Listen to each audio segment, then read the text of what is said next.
Good evening, ladies and gentlemen, and welcome back to another session of Ask Zak with myself, Zak, and my new colleague, a new trusted colleague here, Sean Mabelu. Sean, please tell the people a little bit about yourself. Well, I'm from a little town in Groblersdal, and I grew up there, and then I had the opportunity to go to varsity in the University of Pretoria, and then yes, I am living it right now with Alzu, trying to help you guys on a daily basis. So you'll definitely see Sean in the field, and of course at the Farmers' Days. Our technical team is out there ready to serve you as customer. But let's jump into tonight's topic, and we're looking at starting a piggery. Now when it comes down to a piggery, very, very important, whether you're looking at farming or a piggery or any normal business, there is certain things you need to have in place before you even think of starting.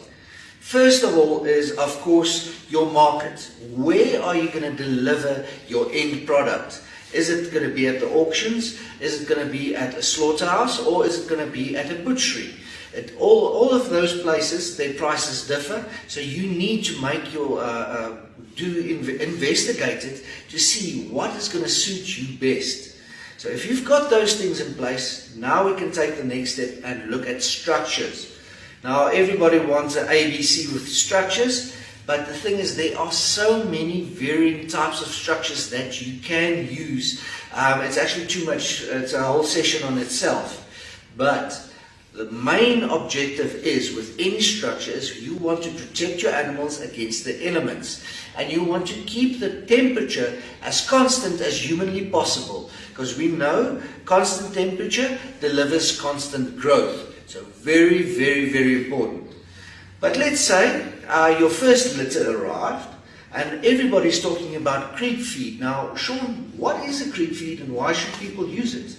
Well, creep feed is the start of your feeding when it comes to your piglets. It develops your stomach, your piglet's stomach, so that they can grow better and they can utilize all the new feed properly. So as soon as you use your creep feed, everything becomes easier for the piglet to actually take in the a little bit more solid products. So creep feed is very important. Also helps in your weaning. It reduces weaning stress for your piglets. When they have had creep feed, they have reduced stress when they're being weaned because their stomachs are ready for solid products. It also reduces stress on your sow. Your sow will then be very, very less intensively milked, so it will have a better condition. So, of course, just another few tips when it comes down to our piglets is it's not a must, but you'll see the difference immediately. Is try and be there when those piglets are born. The main reason is when they are born, we want to dry them off. If they have to go through the natural process of getting all the, basically the placenta and all those fluids off themselves, it takes time. And the longer it takes for them to get onto temperature, the longest it takes for them to start actually growing. So very important, just be there and to get your piglets and dry them off.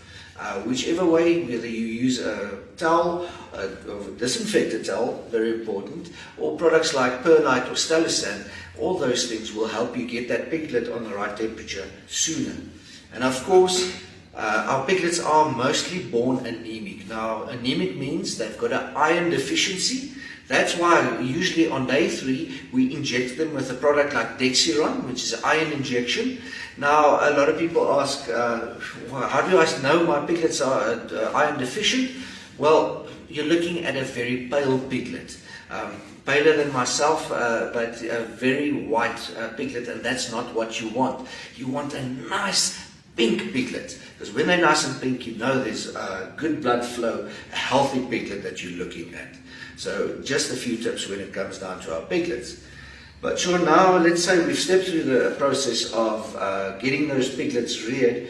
What is the next step and what kind of feed are we looking at when we look at weaning? Well, Zak, very important. As we started with creep feed, You can start with the creep feed from 10 days, but then as we reach around 28 days, it's very important to start weaning them. That's when you start giving them the weaner. You don't randomly just give them the weaner, you transition them into the weaner for a few days. The weaner helps them develop much better. It is a solid product that is a step up from the creep feed. So if you want them to develop their stomach properly, and then that stomach can utilize all the feed that you're buying properly, then it's the right way to go. Get your creep feed, get your weaner. And if we take it over to the next step, where we are going to the growing market. Well, Zak, it's very important. As any other animal, we are in the business of growing some meat. So after we wean them, we are ready to just give them a little bit of oomph and growth. So we give them the grower. The grower will help them grow adequately, very nice, and in optimum action, as long as Zak said, keep your housing in good condition. And of course, the grower, we're looking at here around about 78 to 80 days. Yes, so